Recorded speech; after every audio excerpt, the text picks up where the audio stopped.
For having me. Thank you for all of you for coming out and being our audience. I truly appreciate all of you. So as she said, my name is Lhegend. Asked my mama why she named it that. But clearly, she knew something from way before. I'm a writer. I write all types of things. I have a special place in my heart for poetry, but I write so many different things, and I try to take the audience on a little trip. I try to tell you a story and paint a picture for you, right? So I hope you all can enjoy what I'm about to give you. This first piece is called Misconceptions.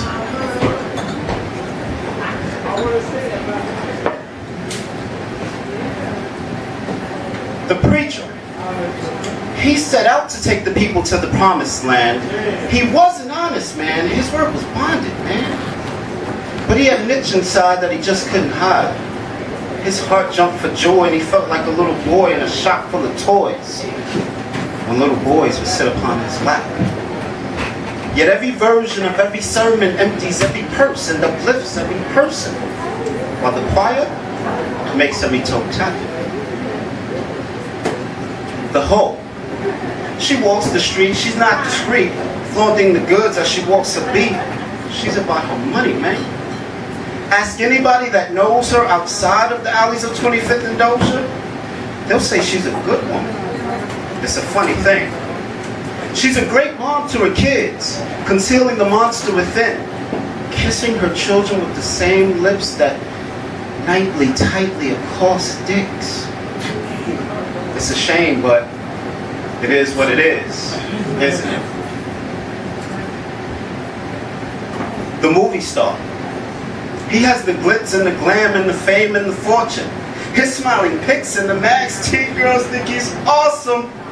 He used to have morals, but since the first time his path was lit in line, he definitely is lost some. He jumped out the window because he couldn't take the stress no more. Nobody forced him. He didn't happen to make it here by luck. The devil didn't want his soul, just his asshole. I'll give you whatever you want if we can just fuck. So he tackles the expedition under the disguise of ambition, but now he's hoping and wishing, as he lies bleeding upon his star, that he could come back as a nobody who lives someplace where nobody knows who you are. If only he would just have stayed in Boston. The pressures of Hollywood can really get you lost, son. The cover on the book is sometimes misleading depending on who you ask. We all have skeletons in our closets, and in some way, shape, or form, sometimes wear masks. Misconceptions.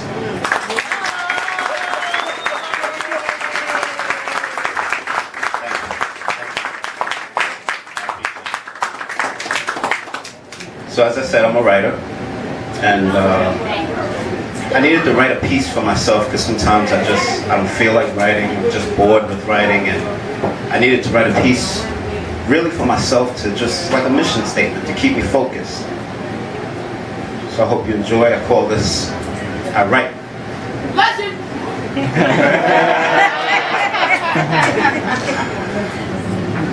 I write. I write because I have to.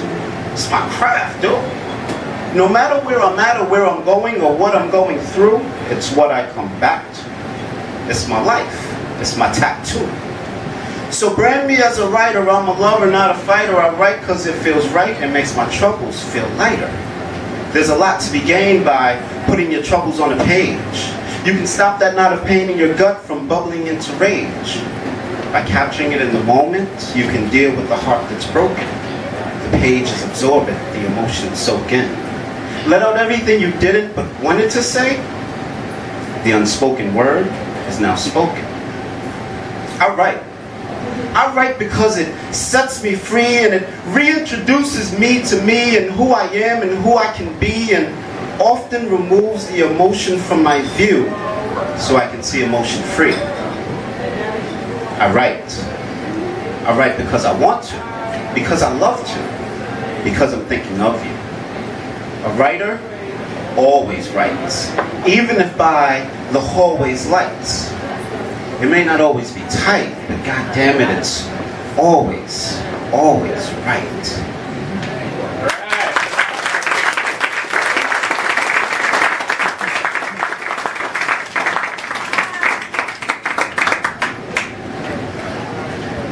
This next piece I'd like to perform for you is called Long Distance. I had a friend of mine, a young lady who moved here from California. Had a boyfriend still in California, moved here, they were having a long distance relationship, didn't work out. I kind of advised her, so to speak, and what I decided to do was take her emotions, step into them and try to write from that perspective. So I call this Long Distance. I'm hurting inside, but I'm a man, so I try to pretend that I don't care. But I'm betrayed by the tracks of dry tears leading to my ears. From lying in bed, crying, staring at the ceiling, full of despair, wondering where you are and wishing where you were was here. I feel like I'm suffocating, I can't breathe. You are my air. Continuing life sans you I can't do, I fear. But I have to get past you because you don't care and probably haven't shed a single solitary tear. We resisted the pessimistic and took a chance on the distance, believing it would strengthen our love. But I feel like I'm over here trying and you're over there thinking, what the fuck were we thinking of?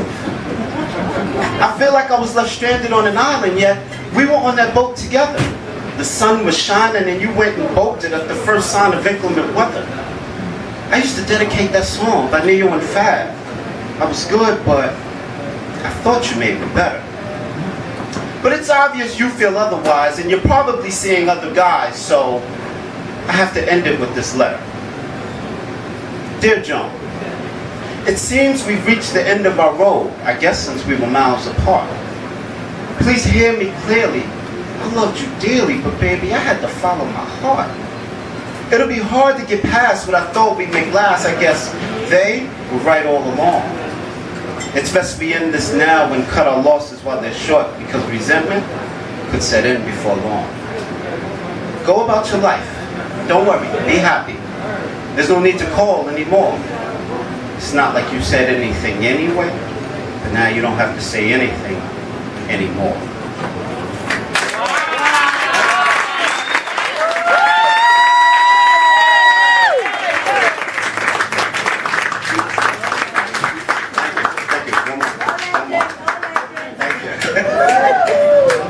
Last piece. I used to be a street vendor on 125th Street. I used to look up to this dude who was a drug dealer. He always had the flyers stuff, and one day while I was out there, he just got murdered. They just came out of nowhere. They shot him 4 times, dead, brains on the ground. So me, I figured, you know what? Let me put myself in his shoes at that very moment and try to write from that perspective. I call this one a curtain call.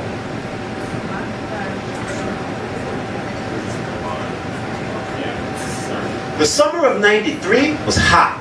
It was like hell up in Harlem. On 25th with a spliff, your boy was a problem. I claim that me and the dude that invented the game, one and the same. You could say those were the days I perfected my hustling ways. For I'm a baby of the 80s. You know, the hustling days. It was a hot-ass Wednesday night, you feel me? Funny enough, I blacked out, but I remember it clearly. I thought I built my team strong, still, they were able to get near me. I got hit hard, and it seemed that scenes of my life flashed before me. I called on God, but since it was the first time, I guess he ignored me. I was shocked because, unlike other crews, my loyalty wasn't enforced by fears. They rang out loud. I felt them before the notes hit my ears. All 4 hurt like hell, but I'm a soldier, so I hid my tears. The crowd that had scattered when the bullets were flying now gathered around me, many asking if I was dying. Crackheads going in my pockets, a child in the distance crying. I can't move a muscle, yet I see my arm twitching and jerking. I don't feel a thing. IV he's giving me must be working. Wait, that's a fucking knife. and he's continuously sticking me. That's when I realized I was no longer living physically. Just then a black old school caddy pulled up to the curb, and a dude with the pimp perm stepped up smelling a verb. He motioned for me to join him in his vehicle. I started floating towards him, almost as if I needed to, passing my body lying there in a pool of blood in the crowd. When I sat in the car, there were lyrics coming from the speaker. The driver turned them up loud. It's hardly a party when the brain overflows and explodes and the blood, it trickles down your nose. And no one knows you've been exposed to the truth unclothed. And you loathe those days and the lies you told. Your hand you fold, you can no longer hold. You want to walk away. No, fuck it, you want to run. Your body gets cold, you know when they're old. The times were good while they lasted. It sure was fun. Crack sold, blunts rolled, car stole, heart cold. You blame Pops for not stopping you from being rotten too since you were made in his mold? Here and now you lie on the pavement with moments to die. You uncontrollably cry, asking God why, although you know the answer. It's not cancer, but then again it is. This is the poison for the life you didn't live. You didn't support your kids, treated others like shit because you thought you was them? Time to take that last breath. The curtain is closing, exit stage left. When one door shuts, another opens. Welcome to death.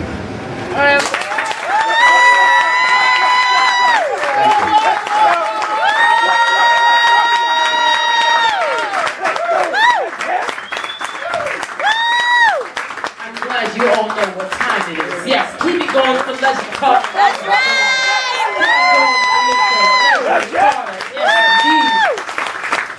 Wow. Now, of course, that was a great performance. But the one thing that I must say, it is so hard to look at anything, let alone write from a different point of view. So I must commend you on that. People have hard times doing that in conversation. So yes, indeed. Let's give it up for one more time. Lhegend Carter for his ability and his style. Now, what else can we get more information from you guys? So said he.wordpress.com. I have a blog where I put my poetry up. You can go to legend.wordpress.com or write inspirational quotes. You can go to Legend's POV. I write stories out of my life. You know, I'm a writer. Yeah, I can do that.